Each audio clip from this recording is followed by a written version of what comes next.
It's up and dummies. Hey, alright. Time for dummies. Hey, I don't know. I think we're going to have Pat Cummins here. We've already got Virat Kohli.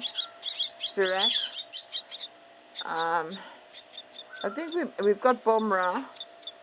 Actually, I don't think we've got Bumrah. I think we might have to have Bumrah here. I mean, he's brilliant, and Siraj. We might have to have them. Hey? Hey, you babies? You nummies? Hey? You're too warm. There we go. Oh, yum, yum. Yum, yum. Oh, you're very loud. Yes, you're very loud. Hey? Indian Mynahs, these are invasive species. You may not keep these birds in captivity. They are an invasive species. They've adapted to everywhere in the world. They were brought to South Africa in the 1800s, I think it was. And they've become invasive. But they are part of the starling family. Surprisingly enough, although we've got one or two starlings that are indigenous to South Africa, all right. Many starlings throughout the world are also considered invasive.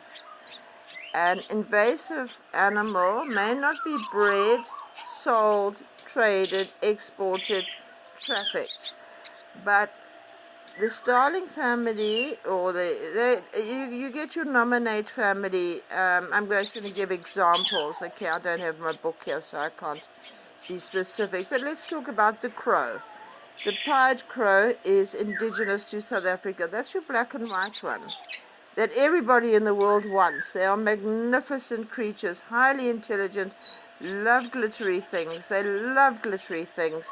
They love to play. They love to do puzzles. They are very loyal and easily imprinted.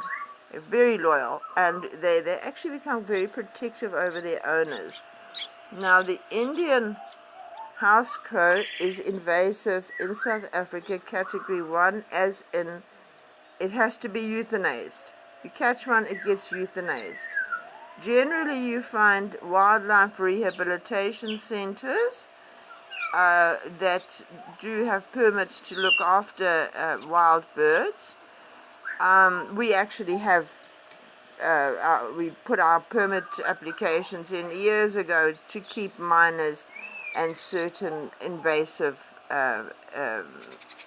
wild birds. So because we work very closely with AIS and we'd like to work within the boundaries of the law. But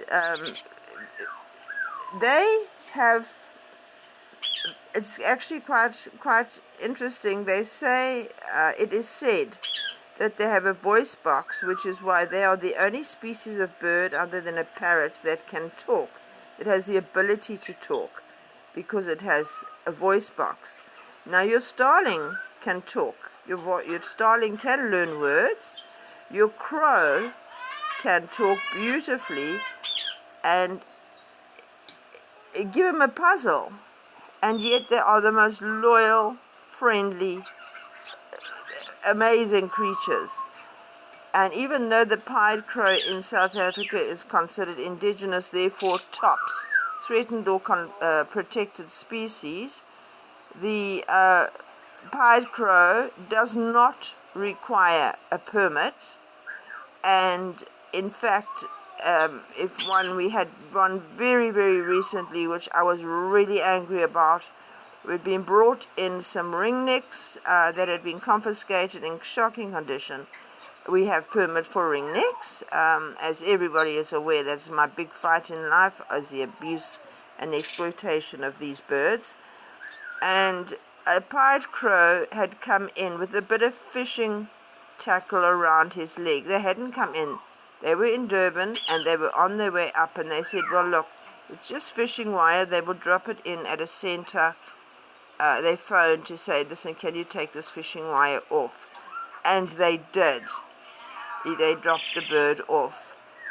I then got in touch with the person who dropped it off, who had become quite friendly with us then after having dropped us off the ringnecks and became a big supporter of ours,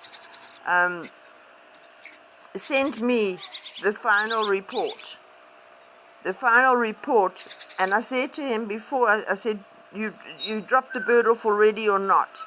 He said, yes. I said, don't. Go and get the bird back. And he had already signed it in. I said, because it doesn't matter if he's even got a toenail broken. Okay, the bird will be euthanized. He is not an Indian house crow. He was a pied crow, an indigenous crow.